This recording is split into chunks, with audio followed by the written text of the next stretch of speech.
bertahun-tahun berjuang lewat genre jazz dan pop, siapa sangka nasib mengantarkannya meraup popularitas lewat tembang dangdut. Lantas apa kata Cita Citata ketika namanya meledak seketika? Benarkah ia tak pernah membayangkan menjadi artis ternama?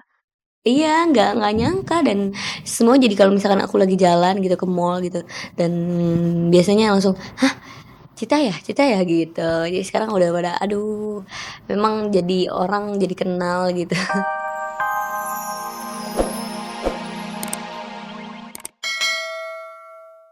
Aku masih masih kerja keras. Kalau ngelihat mama sama adik bungsu aku seneng, jadi aku juga kerja juga semangat.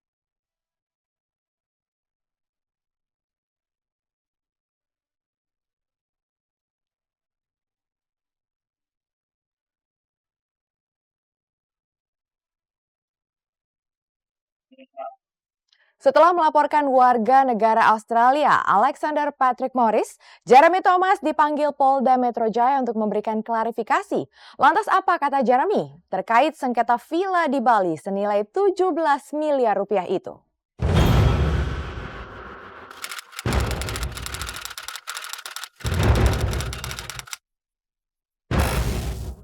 Tersangkut sengketa sebuah villa di Pulau Dewata, Bali dengan seorang warga negara asing, Alexander Patrick Morris. Jeremy Thomas harus berurusan dengan hukum. Pasalnya, setelah melaporkan warga negara Australia ini ke Polda Metro Jaya pada tanggal 8 Oktober lalu, Jeremy Thomas akhirnya dipanggil pihak kepolisian untuk memberikan klarifikasi terkait laporan dengan dugaan penyerobotan villanya di daerah Ubud, Bali.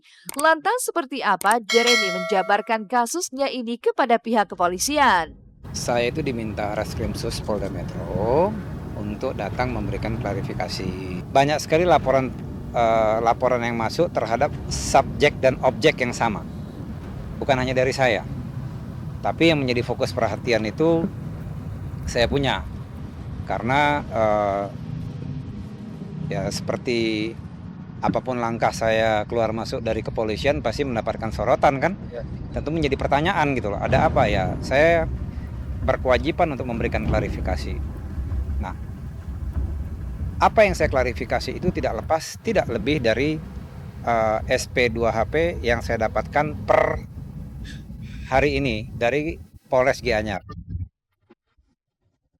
Kasus hukum yang membelit Jeremy Thomas bermula dari silang pendapat terkait siapa pemilik villa sebenarnya. Pasalnya, menurut Jeremy, ia telah membeli secara sah villa tersebut melalui seseorang bernama Rudy Marsio.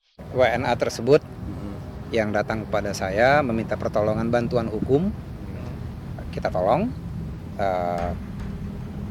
sempat bebas, dan akhirnya kami sepakat atas permintaan dia, sepakat untuk melakukan yang namanya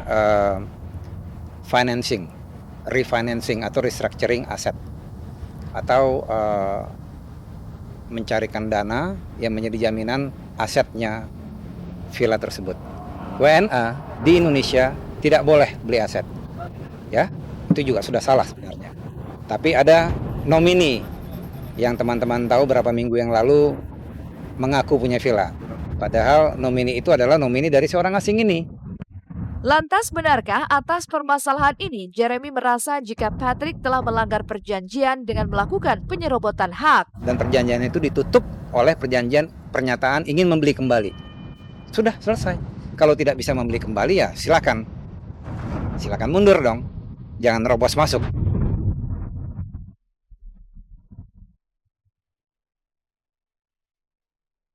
Meninggalkan kemelut yang membelit Jeremy Thomas, inilah kebahagiaan dari keluarga Choky Sitohang dengan kehamilan sang istri tercinta. Tak lama lagi, presenter satu ini akan dianugerahi anak kedua. Pasalnya, Melissa, istri Choky, kini tengah hamil 8 bulan, yang artinya pada Natal tahun ini diharapkan mereka akan kembali menimang seorang momongan. Lalu seperti apa Choky menjaga kehamilan sang istri tercinta? Benarkah mendekati kelahiran anak keduanya, Choky sudah siap menjadi suami siaga? Siaga, dia siaga banget. Siaga satu. Apalagi kalau normal kan juga nanti kan pasti lebih harus siaga every time ya. Kalau sekarang tuh dia lebih yang apa ya, perhatiannya sama sih kayak anak pertama, misalnya kayak pegel dia kasih minyak anget anget-anget di belakang dulu sebelum tidur. Ya mau lah. Terus kayak backup urus baby kan. Misalnya hal-hal yang nggak boleh ngangkat-ngangkat, gendong-gendong dia yang lakuin. Gitu. Jadi lumayan siaga ya, walaupun sibuk. Dulu sempat yang waktu Abigail ada di kandungan, sempat pengen bubur ayam kuah kuning. Tapi sekarang enggak sih, justru lebih santai. Kami bisa melayaninya.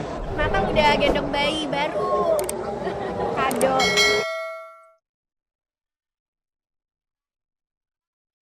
Setelah memiliki satu anak perempuan, Chelsea Abigail Victory Sitohang, Coki pun berharap jika anak keduanya ini akan berjenis kelamin laki-laki. Namun apa daya, hasil USG menunjukkan jika buah cintanya ini berjenis kelamin perempuan. Lalu benarkah ini pula yang membuat Coki dan sang istri tak terlalu sibuk mempersiapkan segala kebutuhan si calon bayi? Dia karena jenis kelamin sama kakaknya, jadi persiapan dalam bentuk barang-barang belanja itu udah enggak. Paling 1-2 aja yang memang udah harus ganti, harus beli baru. Tapi kalau baju apa semua kebanyakan udah punya kakaknya lah. Masih bagus semua soalnya. Supaya nanti suatu saat kalau Tuhan izinkan ada anak laki-laki juga, ya menambah sukacita. Artinya sekarang sudah sukacita dan merasa kekurangan juga.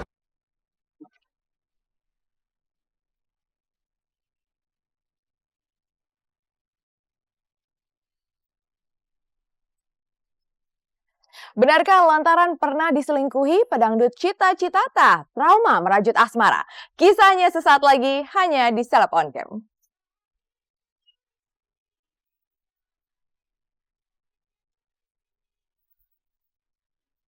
Gerbang kesuksesan terkadang tak terduga datangnya. Itulah yang singgah dalam kehidupan pedangdut Cita Citata. Lewat tembang Sakitnya Tuh di Sini, sebuah jargon yang juga populer di dunia maya, membuat ia tersohor sebagai artis pendatang baru. Tat Ayal, penyanyi berdarah Sunda ini, dilimpahi kesibukan luar biasa. Setidaknya itulah yang terlihat ketika ia menjalani sesi pemotretan sebelum bertolak ke lokasi syuting seperti yang terabadikan kamera tim Seleb On Cam berikut ini. Halo pemirsa Seleb On Cam, ini sekarang aku lagi di tempat make up, aku mau foto session buat iklan. Banyak banget sih pilihannya, cuma nggak tahu pakai yang mana. Nih, yang jelas pasti girly-nya masih ada. Simple sih, kalau aku nggak suka yang terlalu ribet gitu. Palingan rok terus sama atasan gini doang, atau enggak yang sekretaris biasa aja kayak gini, udah gitu aja. Oke pemirsa, aku mau foto session dulu, kita ikutin terus yuk.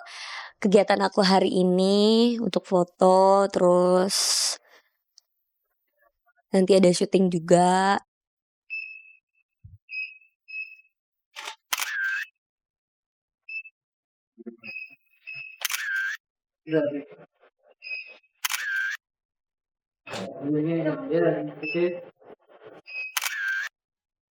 Ini sekarang kayak gimana ya? Masih tetap genit. Masih tetap genit. Oh enggak, emang diharuskan untuk genit. Emang bawaannya. Bawaan. Bawaan genit. Kalimat sakitnya tuh di sini memang menjadi berkah tak terkira bagi Cita. Bagaimana tidak? 2 tahun berjuang lewat genre jazz dan pop, siapa sangka nasib mengantarkannya meraup popularitas lewat tembang dangdut. Lantas apa kata Cita Citata ketika namanya meledak seketika? Benarkah ia tak pernah membayangkan menjadi artis ternama? Iya, nggak nyangka, dan semua jadi kalau misalkan aku lagi jalan gitu ke mall gitu, dan biasanya langsung, hah, Cita ya gitu. Jadi sekarang udah pada, aduh, memang jadi orang jadi kenal gitu. Maka saat kesuksesan telah singgah dalam hidupnya, bagaimana pula dengan urusan cinta biduan berparas cantik ini? Benarkah Cita Citata masih enggan merajut cinta lantaran pernah diselingkuhi mantan kekasihnya? Oh pernah, setiap orang pernah sakit hati. Pernah merasakan, ya itu sekitaran awal tahun kemarin lah. Lagi sakit, terus tag lagu Sakitnya Tuh di Sini, jadi ngena banget. Putus cinta dong. Putus cinta, saya kan juga perlu cinta, ya Allah perlu cinta. Kenapa? Diselingkuhin, selingkuhin. Iya, aku diselingkuhin, terus ketahuan deh sama aku, terus ya udahlah putus gitu ceritanya. End. Selingkuh biarin aja yang lalu biarlah berlalu. Aku sekarang udah hidup aku, karena kayak mereka dia yang dia.